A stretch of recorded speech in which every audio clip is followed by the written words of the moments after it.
Cordial saludo, respetado tutor. Mi nombre es Miguel Ángel Rodríguez, del curso de Filosofía.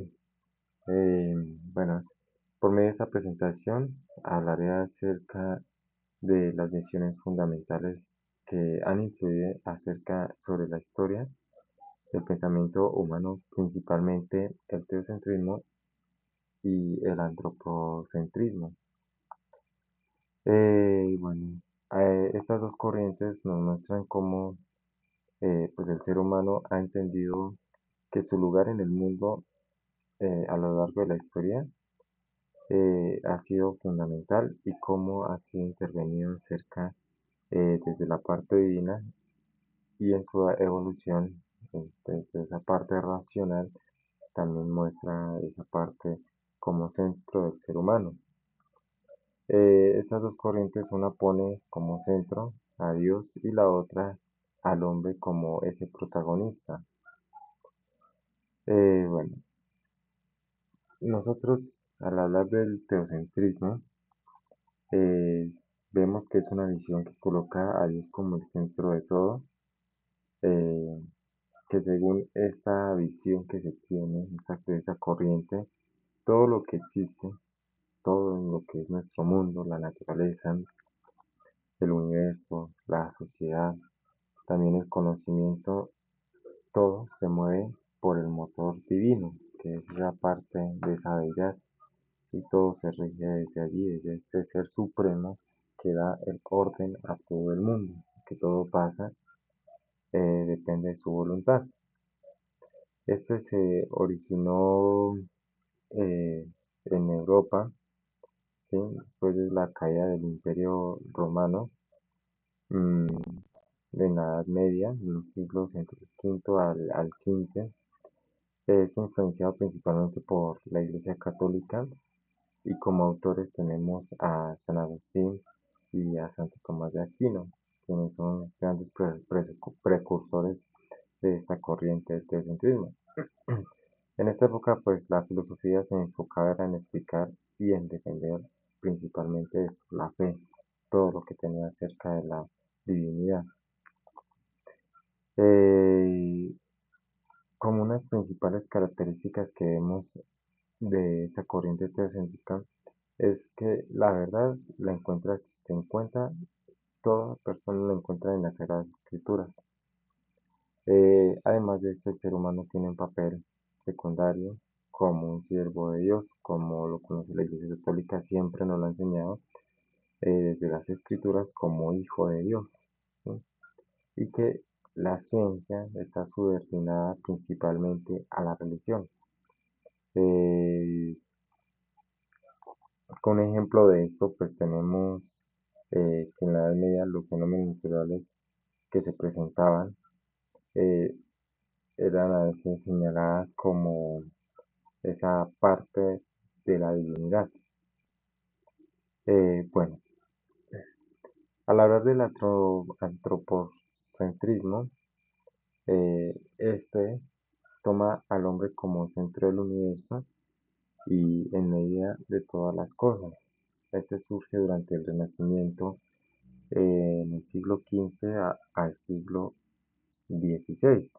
Es influenciado por el humanismo, principalmente cuando se presenta este redescubrimiento de los clásicos griegos y los romanos. Esto presenta un giro, principalmente una ruptura con la visión medieval. Eh, el antropocentrismo, como ya decía, sitúa al ser humano en el centro del razonamiento y del conocimiento. Por lo tanto, el hombre se convierte en la medida de todas las cosas. Como características principales del antropocentrismo tenemos la valoración de la razón, además de eso, la ciencia, que es ese medio que tiene el ser humano para poder entender todo el mundo, el por qué, cómo surge, cómo se dan las cosas. Además de esto, el hombre busca esa libertad y esa autonomía. Esto permite que se desarrolle el arte en sus diferentes fases, como es desde la literatura, como es desde la pintura, así como es, por ejemplo, el teatro, etc.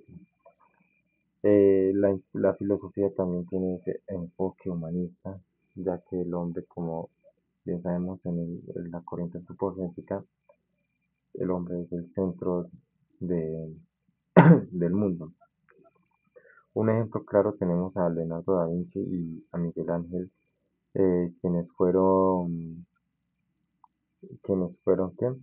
Representantes del antropocentrismo, plasmaron la belleza y las capacidades humanas en sus obras. Esto da una comparación directa eh, del antropocentrismo, ¿sí? Por ejemplo, tenemos aquí en este cuadro comparativo el aspecto en el teocentrismo, Dios como centro de todo. Eh, en la época se da en la Edad Media, su conocimiento se basa en la fe y en la teología, en el teocentrismo, y el rol humano siempre queda en segundo lugar. Como un lugar, como ejemplo escolástico, perdón, cultural, tenemos la escolástica. En el antropocentrismo el centro es el hombre, en la época del Renacimiento, el conocimiento se basa en la razón y la ciencia, el rol del ser humano es el principal protagonista, el centro de todo, y como ejemplo cultural tenemos el humanismo.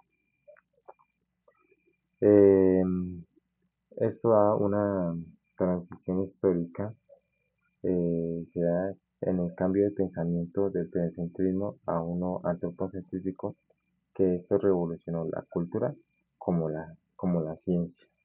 Y ya mencionaba pues las figuras claves que ayudaron a este giro y que fueron principales en el antropocentrismo. Como conclusión, el paso del teocentrismo al antropocentrismo no es simplemente un cambio de ideas, sino que da una transformación que es más profunda, en la que el ser humano cambia esa percepción, se entiende a sí mismo, entiende su entorno y puede visionar un poco más su realidad. Pues hoy podemos encontrar varios elementos de ambas visiones en nuestra actualidad.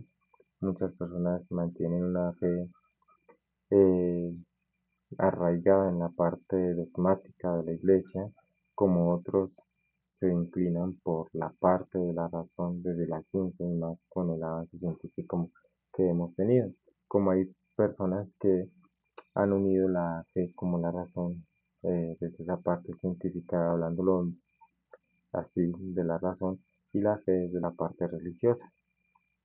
Eh, como una reflexión, pues cabe recargar eh, en qué ponemos más en punto nuestra confianza, en nosotros mismos, o damos ese paso a Dios, o esperamos en los hechos o acontecimientos que se nos puede presentar a lo largo de la vida. Hasta aquí mi exposición, muchas gracias.